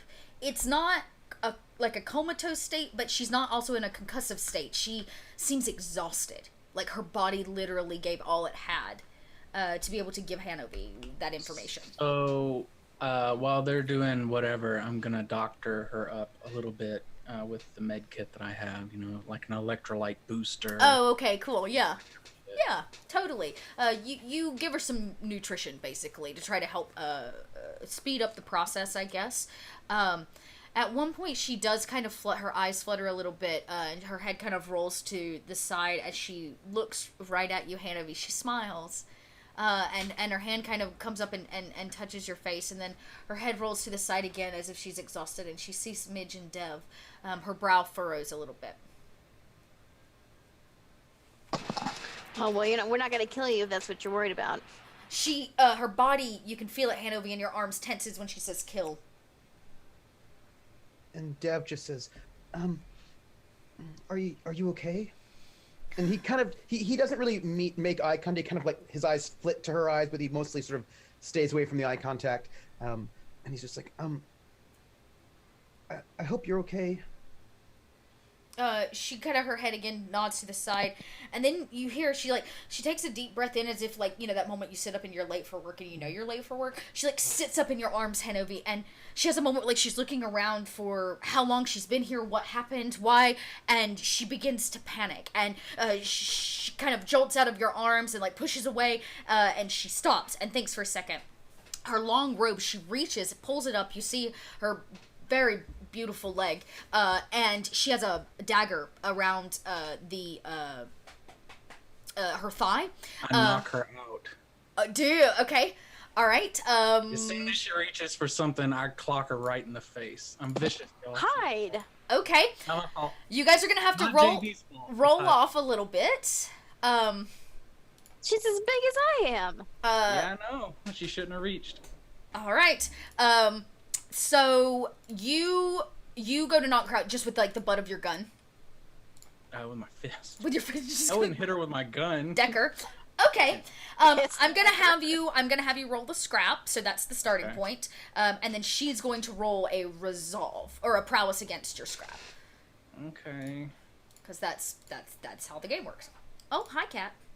Okay, well, I know you want to be Risky, controlled, or desperate? I would think this is pretty desperate. She's not... I will tell you this. She didn't look like she was going to the knife to harm anyone, but she did reach for a knife. But it is going to be desperate because you got to beat her. Yeah, that's the hard part. It's a mix of Hanobi's, like, goals and aspirations and stuff. Yeah. Effect. Okay. The effect is pretty standard. You're going to knock her out. Standard. If you succeed. I get 3 My God. 2 bonus dice. She's gonna be okay. 6. Yeah. She takes 2 levels of harm as Hanover, you clock her one. She immediately goes limp, poof, hits the ground, hand still reaching for the dagger. I'll kind of pull the dagger off from wherever it was cinched in. Yeah. Deb immediately goes, hide! Away. Hanovi, why did you do that? What? She shouldn't have reached. Oh, you're fucking crazy. You really think she was gonna hurt you? Whatever. Anyway, it doesn't matter. I'll, like, gently pull her back over. Body limp. Yeah. On her cheek. Yeah, she's just a little slice. Hanovi, as you go to tend it, you see something, like you begin patting it down. The cut that was there is not there within minutes. She's juiced. Something's going on with her. You just punched her out. Dev, sometimes you can't take risks. And when you Wasn't a risk. I'm the worst when you say that. The city that is off in the distance, you guys walked about a mile and a half out from it. A torchlight, like a really bright spotlight, poof, one into the sky, poof, another into the sky, and then you hear a alarm. Something starts going off. The city is in a little bit of an uprising, a panic of some kind. Janice, off in the distance, you can hear it. It echoes very slightly through the hull of this abandoned ship. The sound of some kind of siren or alarm system begins to go off way in the distance, probably at the town. How far away do the lights go off from us? They beam upwards. Like they're alerting people of something, but they beam up into the sky. They hit cloud coverage. Yeah, and how far away are they originating from us? They're at the center of the town, so 1.5 miles, 2 miles. Okay. Mr. Deadeye, something's wrong. Can you get here as quickly as possible? Isn't that where the church is that they pointed to? I think that they know she's missing, and now they're gonna think we kidnapped her, and we're gonna get in trouble, and she's gonna get in trouble, and if we don't get in trouble, she is. So like I feel like we have to say that we kidnapped her, but that's really bad. We should kidnap her. What? We should kidnap her? Where are we gonna hide her? I can't keep a straight face. Considering the fact that they're paying for your ship parts. Mm-hmm. Not to mention, we can't even get to the ship. Wait, I have an idea. I think you're right that we have to save her. So we could hide her in this ship. Hide her in this ship? And then they probably won't know where to find her if we hide her somewhere. And Dev checks Teddy's eyes and is like, "Oh, they got into the cockpit. We could hide her into the cockpit. They won't look there, and then we'll just act like we haven't seen her, and then we can pick her up before we leave." Janice, you pop out. Considering how crazy we acted earlier when we saw her. Right, what the bloody hell's going on? Janice is loaded with things. You can see his bag's full. She's taking a nap, but we gotta go. We can't leave her out here. She's going to be in trouble for going missing. So we have to hide her. Oh, wait. Mr. Deadeye? Yep. You're really good at, like, I assume, smuggling and everything like that. So I bet we could put her in the cockpit and maybe you could hide her really well so people wouldn't find her. Or somewhere in the ship you could hide her so that then no one would take her back so we can save her later. It's not the worst idea. We could leave her a note. Well, like, how long are we talking here? And I assume we're going to leave you some food. Oh, yeah. Yep, probably need Hanovi's help to get... You stuffed your pockets full! Probably need Hanovi's help to get her into the cockpit and, like I said, leave her a note. Just tell her to stay there and be safe. Because obviously these people of this town had no idea how to get into this cockpit because it seemed to have been closed for a very long time. Which I have a lot of interesting things to show you all when we get out of trouble. Yeah, I'll hold you to that. Right. Swiftly, Hyde is going to talk, but I can't keep doing that voice right now. That's You're okay. fine. Yeah, hey, you, whatever. Do what you gotta do. Yep. So Hyde is basically going to say he will happily take her into the cockpit and lock her in there with the food, with Teddy leading the way, so you three can go be seen, not here. Elsewhere. Yeah. That way they don't you, think we're involved. Huh? Yeah, meet us where we had dinner. Yeah, all right. No, we should go be somewhere else, like on the beach or something. Like we're taking a walk and making a tour. So we should do the. Say you came back when you saw the lights. Yeah. So we should head to the beach, like we're touring, and then come back that way. Okay. I don't know where the beach is from here, though. That way. I was looking the at coast. All right. So Midge, Janice, and Dev, you guys kind of head off. Wait, though, shouldn't Janice be the one helping to camouflage her? Because I imagine he's got some sort of. If she's gonna wake up, Well, we're she's gonna talking. be in the I want room. to keep her here until the ship's ready. Like, I don't want to keep her here just for a couple hours. Yeah. Yeah, you want to keep her long term. So Teddy and Hanovi dive deep. Teddy's been here once. He knows how to get Hanovi there much faster, I think, than he and than Janice originally. You find the door still partially cracked. I give my blaster pistol to Midge, like a just in case kind of thing. Nice. And then I'll go. Yeah.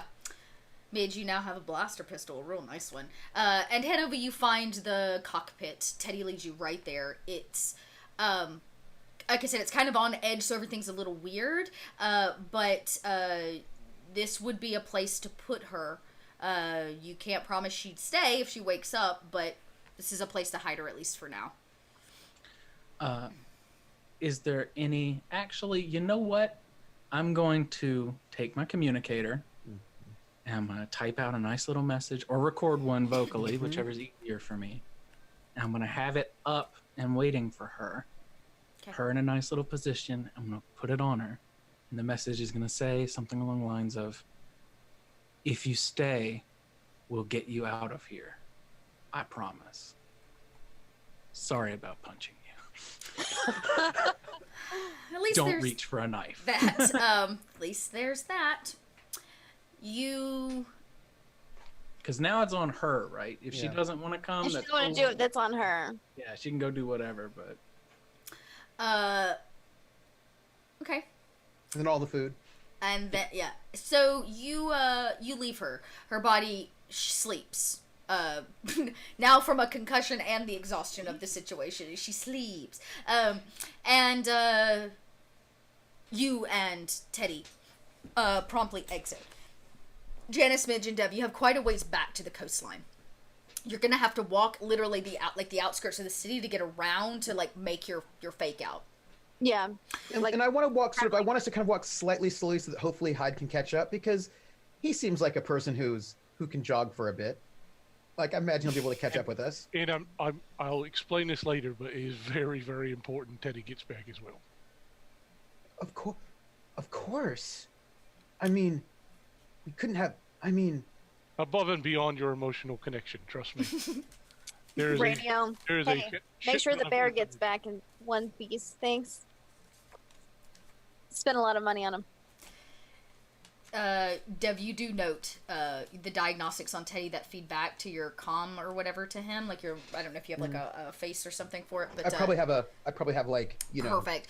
It shows that glasses. his hard drive is 100% full. Oh, He's carrying a lot of data. what kind of data did you get?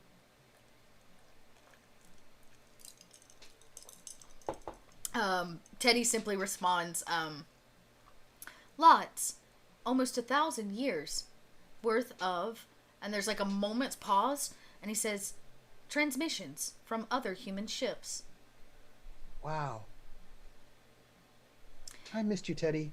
Dev, that would make your gut drop a smidge. You would know that the humans that came to the Bizandi Capuli system were separated from the initial leaving of Earth. There were the two ships, right? There were three that landed here, but they were separated via some kind of strange black hole or like travel. They got basically pulled in, we'll call it, and separated, and they ended up here.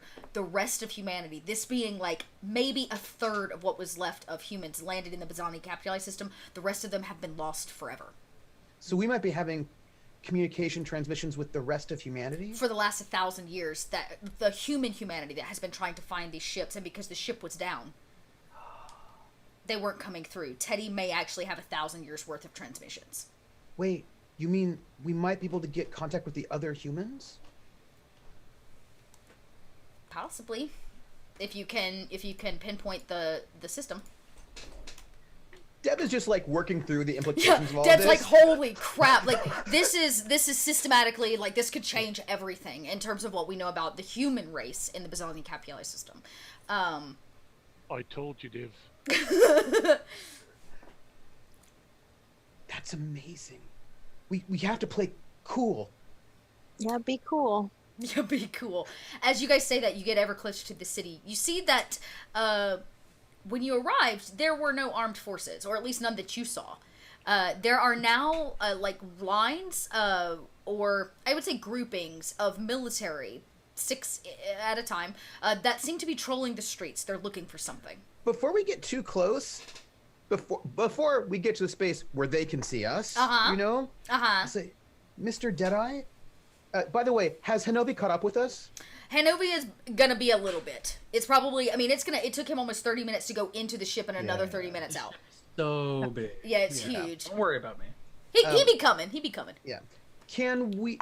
He just says, Mr. Deadeye, do you think if those look like guards, they might search us maybe? And do you think that the things that you have might be? Will they know where we got them? Right. It might be a good idea to stash him until we sort of depart, because in here I've got a book for you. What? 1,000-year-old book. Dev gets instant boner. Book boner. And Midge, I was looking out for you too. Mm-hmm. I got the first hard drive of the captain's logs and the last for you to use your excellent hacking abilities on, to see exactly what the private thoughts of the captain might be in regards to what is going on, particularly with this ship and that strange woman and whatnot, Hmm. who might have Anything initiated else? it all. No, not really. You owe me. Yeah, that's it. I mean, he does have some kind of Impact strange. check. I was gonna say, yeah, he does have some kind of strange, like, I mean, when he flips the bag and kind of shows you Yeah. guys, there is some kind of like liquid in there, in a bottle, and there's all of these strange pieces of paper bound together in stacks. It has some face on it. Well, I mean, you're stuck on this island with me. I'll figure out what's in your bag at some point. And Dev just like leans over to Midge, you know, secretly. Okay. Except there are three of them there, you know, Hint, whatever. hint, wink, wink. And he just goes, "See, I told you that he was considerate." We'll have a talk later. Bury Janice, the book on the beach. That way they won't find it. Janice, you're assured that the like, odd paper that you have is toilet paper. At least it'd be a great use of it. Smelly though. I mean, no smellier than it's gonna be when you use it as toilet paper.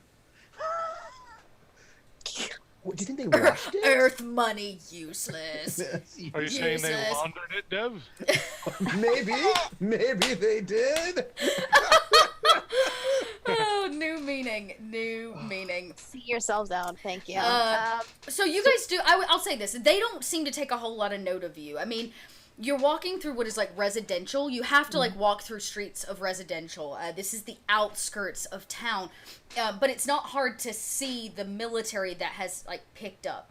The siren has stopped moving or stopped howling, but the lights continue. Mostly actually from the groups of military men themselves. They're going door to door. You can see them like knocking and talking to people. Most of the time they don't even enter. They just have a conversation. Very politely. There's no forced entry. This is not a violent situation. It's very calm, cool, and collected. They have a conversation and then they leave. What's that conversation about, pray tell? You're going to have to get closer. Mm. What, you can't have your cake and eat it too, Dev. You want to be secret, but you want to hear the things. I was just I'll asking. sidle over. I'm not afraid. I'm holding Dev's hand. Okay, you and can skulk over if you want to and try to not be seen. Well, Or we're we not just trying to walk be over. Skulking because we don't want to be suspicious. Okay. So, I'm just strolling out with my brothers since we're tourists. So, Wow. Also, having been in the military, what can you tell me about these military people?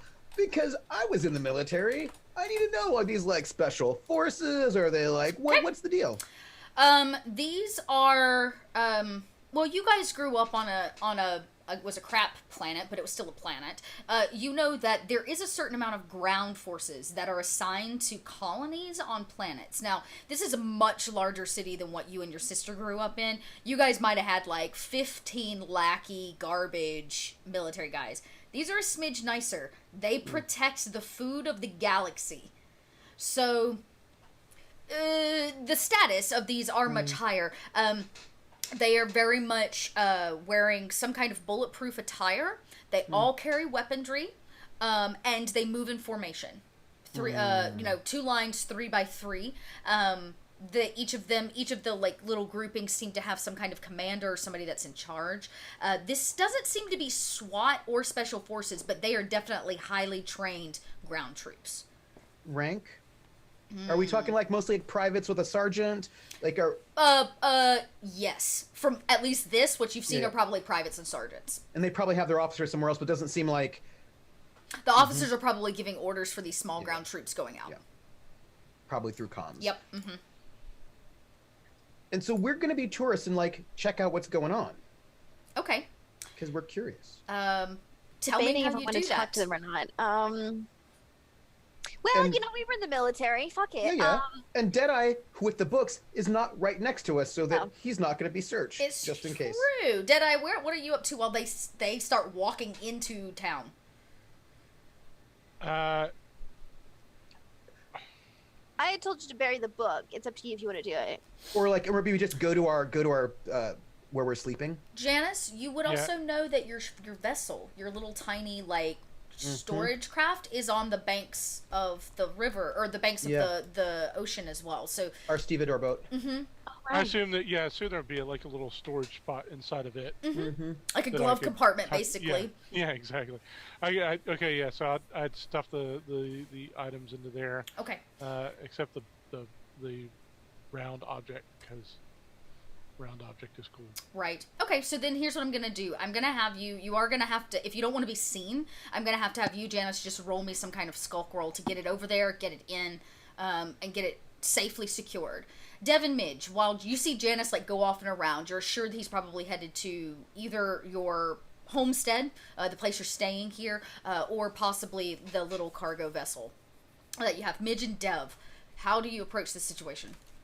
I give Dev's hand a little squeeze, shape up. I wasn't in the military, but I worked with the military, so I know how they are. Kind of dust the dirt off my overalls. Little salute. Okay. Everything going on here? On all right here? Sorry, missed a word. There's clearly the commander of this troop. He steps forward, kind of clicks his heels. He does not salute you. And he says, move along, simply routine check. Dev is going to respond, sort of kind of looking at the ground a little bit, and a little fidgety with his fingers because Teddy's not there. And he's gonna say, here's what's happening. He's gonna say a thing, but he's going to use the language that only military people use, and it's not one of those really obvious things, but just a little thing is everything 5 by 5? Yeah. Just a little kind of little sort of casual slang that only people in the military use. Okay. Just to sort of check in on them. Yeah. So you throw around some military slang. He picks up on it pretty instantly. His demeanor shifts some. He talks a bit more openly with you, Dev, and he simply says, "Are we in danger?" By no means. A very valuable item has been stolen from the church. Oh, do you need help? No. We do not. We believe that the item is located here, somewhere in town. There has not been enough time for it to be evacuated from the planet. Okay, well, and looks at the rank. Well, staff sergeant. I was in the military once. I'm a pilot. My sister, contractor. So if you need anything, we can help. I see. Well, the best thing you can do is get indoors. And he kind of looks at the both of you, not in the same outfit that everybody else wears on this planet, like that same patterned uniform, and he says, I'm going to assume you're not from here. My suggestion is you pack your things, and he looks right at you as pilot, and he says, and you get your crew off this planet. Staff sergeant, I don't know if you heard about what happened up in With atmosphere. the crash landers. Did you hear about Titanus? Of course I heard about Titanus. Why? We're the Right. ones. Yeah, We we're the saved ones. the place. What she said. We shot the missile out of the sky, but in the course of that, the EMP follow-up knocked our ship out and we crash landed here. The people here said they'd help us fix our ship so we could get back. And do you know if the people in Titanus are okay? Did they get hit by the EMP? We didn't think so, but we wanted to make sure they'd be okay. Eyes cut to the sergeant next to him. He says, Sergeant, send word. And the sergeant simply nods. He says, of anything important, Commander. Yes. Tell them we've located the Gravitas. And he says, I'm guessing you're staying in town. Yeah, until they can help us fix the ship. He says, have fun. Thanks. It's a nice planet. And he turns his back. His troops turn with him. They go to the next door. And as we start walking to the homestead, Dev just Kind of looking at Dev, yeah, like just tosses out to the staff sergeant, right? Not the commander. Just says, "Hey, if you need somebody, if you're going to be playing, insert card game that is very popular amongst military people, and you need another member for the Troika I can play that I was always good at. He kind of like, he smirks a little bit, and he's like, we don't... He kind of is like, he points to the commander as if the commander doesn't do gambling, and he's like... And he kind of gives you a nod that's like, he's like, we'll invite you if I see you again, kind of a thing, but Captain ain't for it. And as you exit, you do hear him intercom to somebody somewhere else that they have located the Gravitas. The crew as well. Yeah. Well, 2 members of the crew. And the camera cuts. Janice, let's get that skulk roll. This will be there's military everywhere. This is pretty desperate. Sweet. You got a lot of stuff that you're trying to hide, a lot of really valuable things. Right, okay, so desperate. And then the effect? The effect's pretty standard. You'll successfully hide all of this without it being found. Man, Hannah, we almost died. I want to burn a gambit.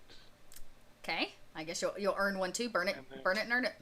Yep, and then also I get the additional die from taking the +1 for the desperate. So. Goldfish. Wow. Yes. Wow. Yeah, no problem, Janice. You're used to this. Janice never lived on a planet, right? So no, he wouldn't have. He wouldn't have lived on a planet. Yeah. It doesn't matter. There's something about this place that maybe it's the layout, it's the shared human DNA, that shared subconscious. It's like you know this place. Or maybe it's just that you know the military and you know how they work, and you're able to dodge quietly from shadow to shadow, around building to building, all the way down to the coastline. You see that there is, for the first time, I mean, you've only been here really like one day, there's an entire section of the farmland that glows UV. It's nighttime plants. That section of the farm, it goes what looks like a mile as it floats on the surface of the water. It just glows this blue and green UV color. And it's quite beautiful, in fact, as people pull plants and tend them. I guess the nighttime shift, you could say. And you slip over to the vehicle, pop it open the hatch, toss all of it in. You put it all in. Right, Janice? All of it. Not the sphere. Not the sphere. You keep the sphere. Okay. I'll be interested to see what you eventually call that. And, and you close it and lock it tight. Leaving all of the items in pretty secure standing. Hanovi, it takes you about an hour in and out. Teddy is definitely kind of running low on battery at this point. He's used quite a lot. Teddy. Yeah, you carry Teddy. You carry Teddy. It took us like 2 hours to get here. Then he made the trip in the ship twice. Yeah, he's powered a bunch of stuff. Yeah, he's downloaded all that stuff from the hard drive. So you carry Teddy. He's appreciative of it. It means he doesn't have to use quite as much power to get back.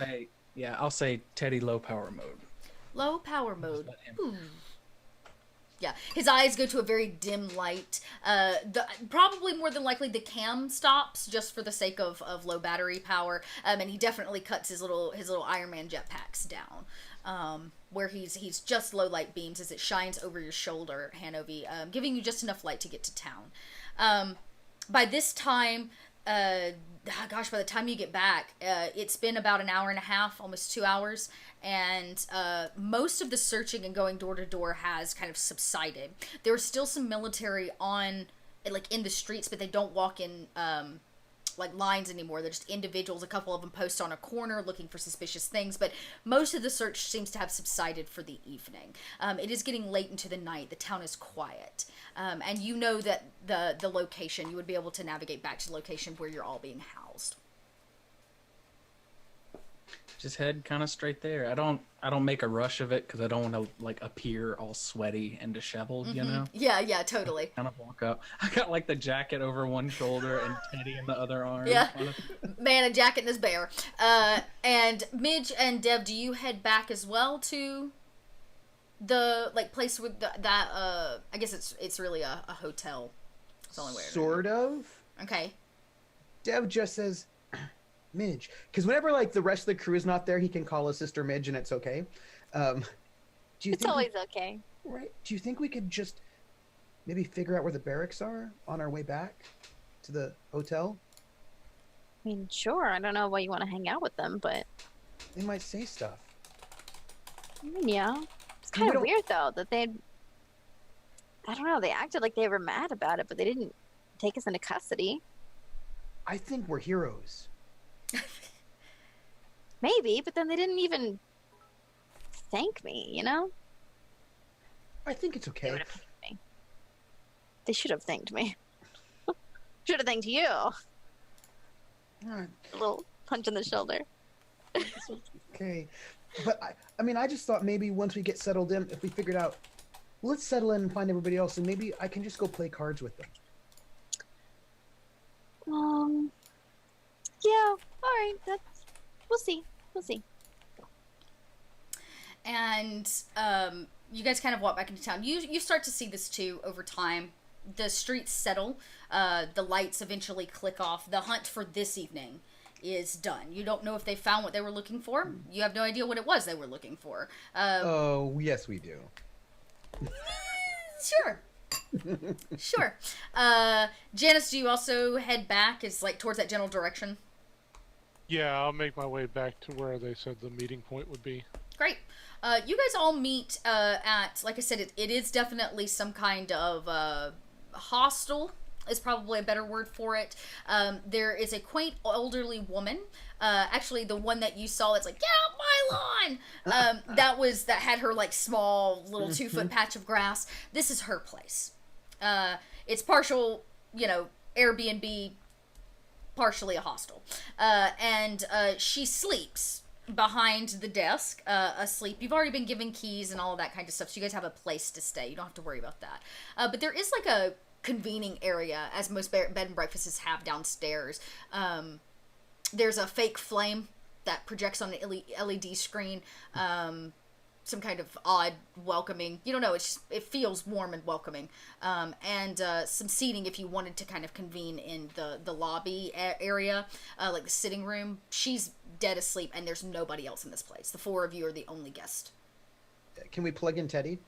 Yeah, there would be a place to plug Teddy in. Just some recharging. Yeah, for sure. Because before you go to sleep, you gotta plug in your phone or your Teddy.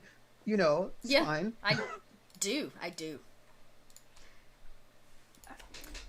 So, I feel like we should go to one of our rooms to chat. I mean, probably. I'll take out. I've got like a little. I'll say I've got like a little kind of remote thingy, maybe, that can detect electronic stuff. Like if I'm figuring out wiring. Kind of run to around see the if you're room. being like tapped. Not necessarily specifically for that, but to find, like, if I'm doing wiring in the ship, I've got some kind of thing that'll show me. Where the Current. where the Okay. currents are. Yeah. I guess my question is, what is the purpose? Like, why do you want to know the information? I want to see if there's like anything like kind of like spy bots in here, since they know they Yeah. put us, you know. Yeah, to see if like you're being watched or whatever. Yeah, sure. Yeah, you can scan the room. I would say, what were you thinking about rolling for that?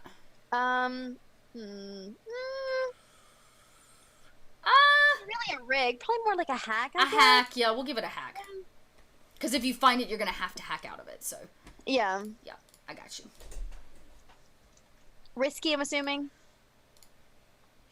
Yeah. Okay. But if you locate it, the outcome's great because you. Well, no, I'd say it's pretty standard. You find it. You find them. You don't have to roll again to turn them off. Gotcha. Yeah.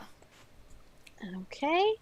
6. Damn. Nice. Yeah, you buzz up and down. You kind of Ooh, go we around. get a gambit. Oh yeah, and you get a gambit. You boop boop boop boop ba-doo, and you kind of go around.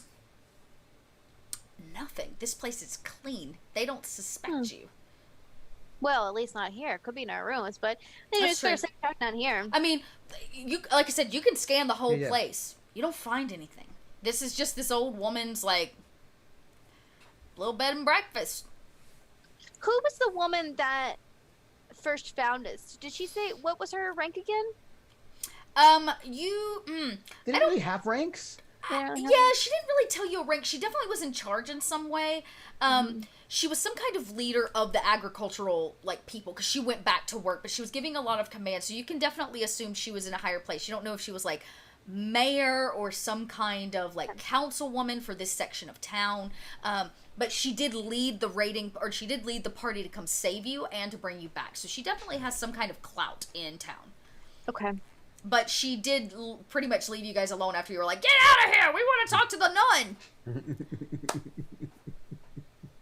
We didn't say it like that. No, but it's what you Close meant. enough. Yeah, you might as well have. Like, you guys treated her like chopped liver. And she was like, for the nun that can't say anything? It's a secret. It's a safe.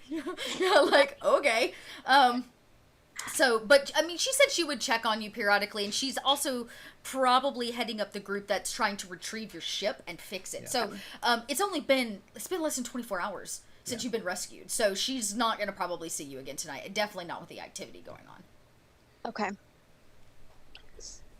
When we get to one of our rooms, I say we should probably tomorrow we should probably ask to see if we can talk to the nun again. Maybe if we can talk to our boss, the woman in charge, and we can ask to see Lucy, because that will make us look less suspicious, and maybe just we do lots of walking around the thing, and we can get her food.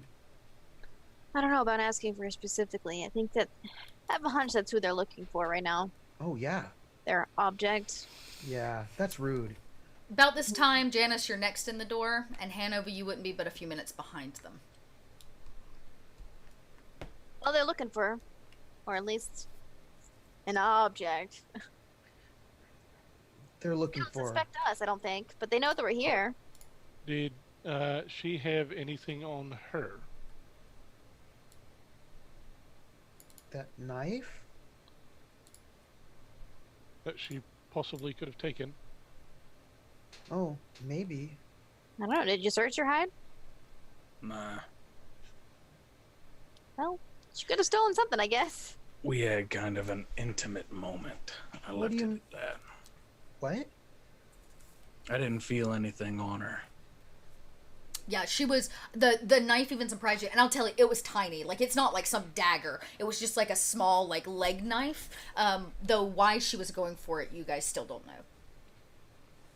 Did you get the knife? Nah. Well, at least she got something to defend herself, I guess. Anyway, they don't why- suspect us. Why do you think she was going for it? She might have been spooked to wake up and see you there. I don't know why, but Or you, really, Maybe. if anybody's gonna be scared of the three of us, it's not gonna be. No offense.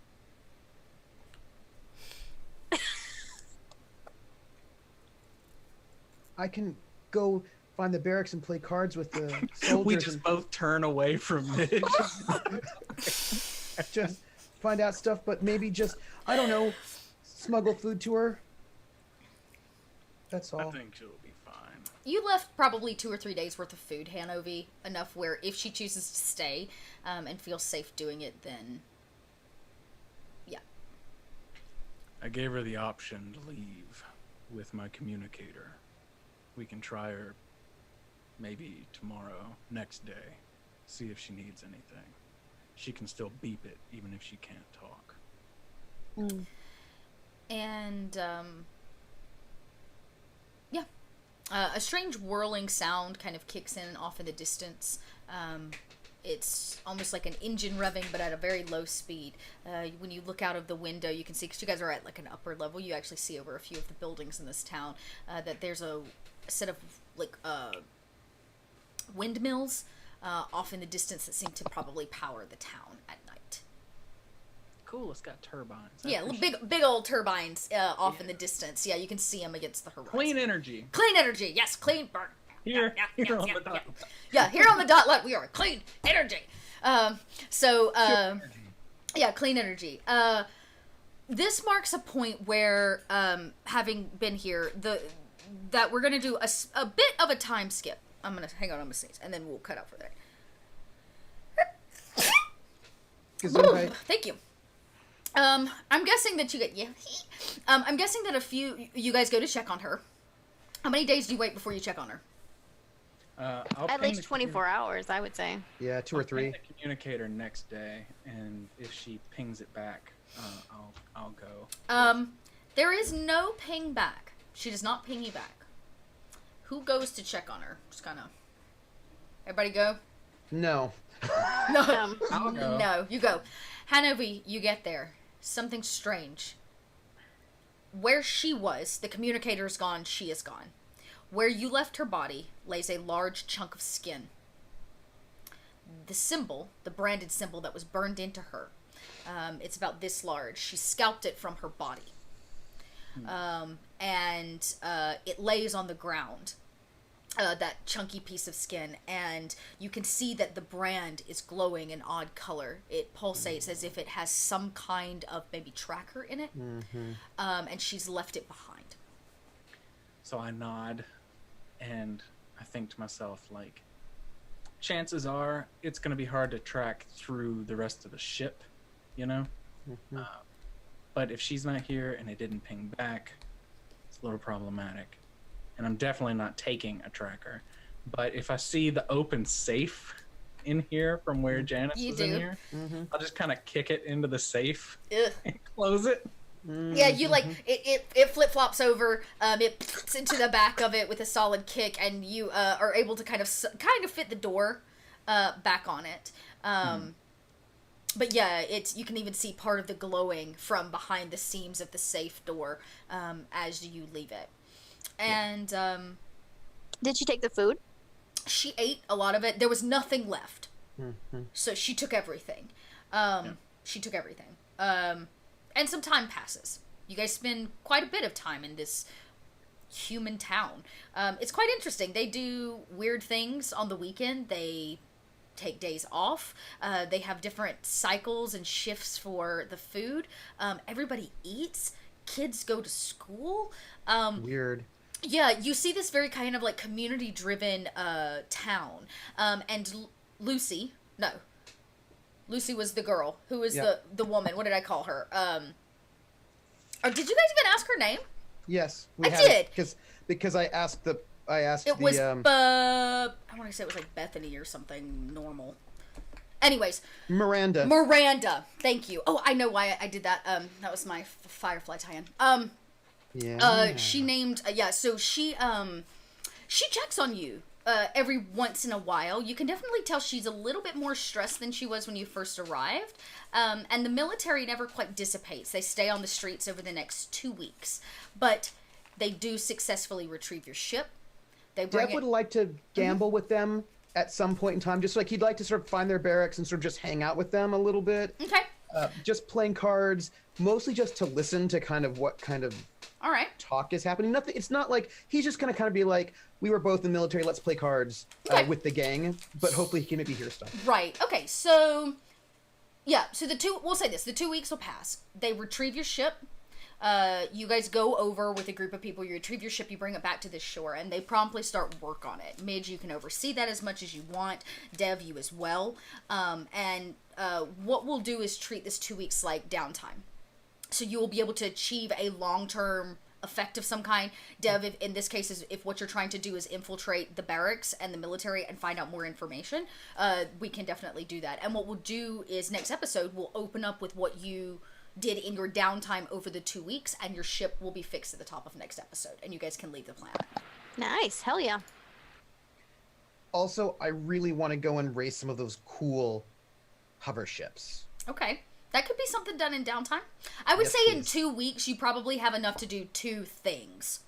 Right? So you could take like a great effect on something if you want to put all your time into something. Like I want to build something new. Or you can do what Dev's doing in like split efforts. Like half the time I'm gambling with the military dudes and half the time I'm racing. And what we can do is literally write it down what you'd like to do, and we'll roll for it at the top of next episode. Yeah. So some interesting stuff. Skin flaps. Some interesting skin flaps. Hanover, you probably know now that she reached for the knife because she was trying to cut that off of her shoulder. Yeah. She knew that the tracker in her was probably going to go off. Yeah. Yep. All she right. knew that, and now she knows not to reach for a knife. Yeah, she's learned a lot of valuable lessons. A lot of them. The more you know. Never forget. Yeah. And there's we can even I'll give Teddy some downtime too, Dev. Oh. So that Teddy can maybe unpack his hard drive. But there would be, I mean, there's lots of stuff to call through. You've got a book, technically, unless you guys want to keep all that safe. Yeah, because we probably don't want to be running around with the artifacts in town, Right. in an obvious space. Right. Okay. Yeah. So let's. I chose to end on a slightly non-climactic, but like time jump. Here at the end of this episode, but let's go around. You guys tell us who you are and where we can find you online, and I'll fill you guys in on the last couple things before we pop out for the night. So let's go backwards. JB. Hi. I'm Drop the Die. Drop the Die on Twitter, Epic Games, Steam, Facebook, Instagram, LinkedIn, just everywhere. Drop the Die. I've snatched it up on every platform I know. And I was playing Hanobi Hama, and it was fun. Yay! You can definitely find me most on Twitter. I spend about 22 hours a day on Twitter, so there I'm always available. My And cat sleeps 22 hours a day. Right? Mood. I'm sleepy 22 hours. And I just released a brand new product for Dungeons and Dragons 5th edition called Taverns, Inns, and Taprooms in Hell. It's great. A small group got together with me, and we knocked that guy out in about a month. It's already sold. It's right at silver bestseller. It is number 7 on the DM's Guild. And my other Taverns, Inns, and Taprooms is still number 3. So I'm hoping they can We're killing it. You're killing it, sir. At some point, because that would be great for photos and stuff. So go and check that out. Even if you don't really like it, I would just like you to go check it out and see the kind of stuff that I'm making these days and the kind of projects that I'm undertaking. He makes really cool stuff. Thank you. Yeah, I've I read would all of agree. Taverns and Taprooms. Yeah. Not the Hell version, so it's really good. I was about to say, well, I'm gonna be reading the Hell version. So. I was gonna say I'll ship one over to you guys if you let me know where to send them. Yes! Oh, for I love sure. shipping. Yes. Wait, Wrong talking ship. about Physical Ship. copy. Yep. That's No, fine. I meant relationshiping. I was like, I ship the first dungeons and in the hell and the tap rooms together, and then they'll like build a bigger tavern. Combined, there are, I think, 140 something NPCs. So I'm sure you'll find 2 that you want to push together. Hell Nice. yeah. I'm all about the A lot ships. of, and you know, a lot of people roll their eyes at this, but I did my absolute best to do LGBTQA+ representation in both volumes, Nice. including pronouns for everybody. So Amazing. go check them out. it'll be fun. Nice. Very nice. Adelaide. Yeah, I'm Adelaide, and this is Kingston, who is bothering me right now. He needs to go out. And I play Midge Sliprile, captain of the ship. I am having a fucking blast with this campaign. Yes, my love. And on Friday, I'm playing a little dryad librarian on Go_JG channel in a Genesis system game that's high fantasy, and I've got a lot of new stuff that's upcoming, new shows, new things, new stuff. Got lewds on the Twitter, you know, whatever. So, whatever.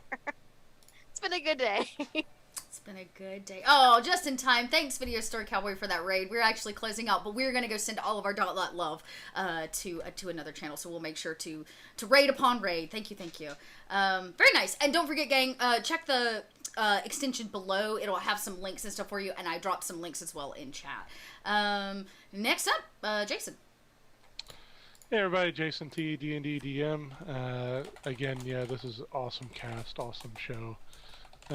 Everybody does unbelievably well with their role play. It's one of the things that I absolutely adore. So yeah, and of course the audience, you guys are fantastic as always with your interaction and trying to get us some consequences. And, yeah, no, it's amazing being a part of this. So I feel deeply honored to be amongst this cast. So looking forward to the rest of the season. I am too. And last but certainly not least, Trooper, where can we find you online, sir? Oh, me. Whoa. You can find me at Trooper SJP here on the Twitches or Academic Foxhole on the Twitters. You can find Teddy here every Wednesday at Scum and Villainy, the Purloin Code. You can also find me making in-character diary entries every week, sort of short, little pithy, from Dev's point of view over on Little Red Dot's Discord channel, which is amazing, and you should all join because it's awesome. And I'm super excited to find out what's going to happen right now and where our nun Lucy has gone, and if everything will be okay, and if we'll smuggle all this stuff out. Who knows what will happen? That's all. I want to know. Yep, don't we all? Thank you guys out there for those follows. Thanks for that raid. Thanks for all the love you guys have shown tonight. You should know that every bit that you gave, every tip that you dropped in that jar up there goes right into the pocket of this cast. So thank you, thank you, thank you. It helps us feed our fur babies. It helps us feed ourselves. And more importantly, if you want to support in a non-monetary way, you can do what all these amazing people are doing and simply follow the channel. Thank you all so much for these follows. That way you know when we go live again, which actually I can go ahead and tell you is going to be this Sunday. We start at 10 a.m. Eastern Standard Time, and we're hosting a Sunday Funday subathon right here on the Dot Lot. We'll be playing some D&D. We'll be actually... I might have to get JB to send me that over. That sounds like some prime time, some evil drinkage, dark drinkage happening on Sunday. And Celeste Konowich made some infernal brews, and some of them are so gross. Oh my gosh, I'm in Nice. love with this. Yeah, that's gonna have to happen. And one of them, I'm sorry, I have to say, one of them is called Muse, and to get a glass, you have to do a poster board presentation. Or to get a bottle, you have to type out an essay in MLA format. Yes. Although, I mean, I prefer Chicago manual style, but I'll handle it. why It's MLA, because Chicago's easy. Because the yeah, that's brilliant. That's so good. Only Celeste would come up with that. Well. Oh, you may be seeing some of that here on Sunday. So what are we doing? Yeah, D&D followed by a little breakfast cult, which uses Fate Accelerated, little Cthulhu style, like John Hughes high school game that I really love. And then at the end of the day, we're going to be closing out, probably, like I said, with me playing Breath of the Wild, because I need some solid video gaming, gang. I just need to sit down and play some games. It's been a long time. So, so much going on Sunday. But the exciting part is when you sub to the channel in the month of September, it, of course, is only half of what you would usually pay to sub, though we still get paid out full total. And we have new emotes, which they've still only approved half of them, but I'm guessing by Sunday all of them will be approved. So you'll gain access to all the Dot Lot emotes, including a very special one at the second tier, which I'm very excited about, especially if you've been watching the Vampire the Masquerade campaign. I'm over on Roll For It, because it is a Dakota emote. And it's real cute. So yeah, lots of fun things coming up here on the Dot Lot. And if you want more, like if you cannot get enough Scum and Villainy in your life, because you know that I love this show, as clearly all of them do as well, you can come join the Discord, right? You gain access to all the same emojis in the Discord when you join. And there's a great place where we can discuss and talk. And if that's just not enough for you, you can always join the Patreon. When you do, even at the lowest tier, you gain access to after shows with the cast, where we talk about theories and goofs and things we could have done differently. I share super secret meta stuff, and it's just a deeper way to get involved in the story. So feel free to pop on over there and start gaining access to both the after shows for the Purloin Code and the current season of Witch Girl Adventures. I did it. I'm done. All right, gang, we're gonna go pop over. We got an after show to record for all you Patreon supporters. Thank you all so much. We will see you on Sunday here on the Dot Lot for Sunday Fun Day. Until then, have a good one, everybody. Bye.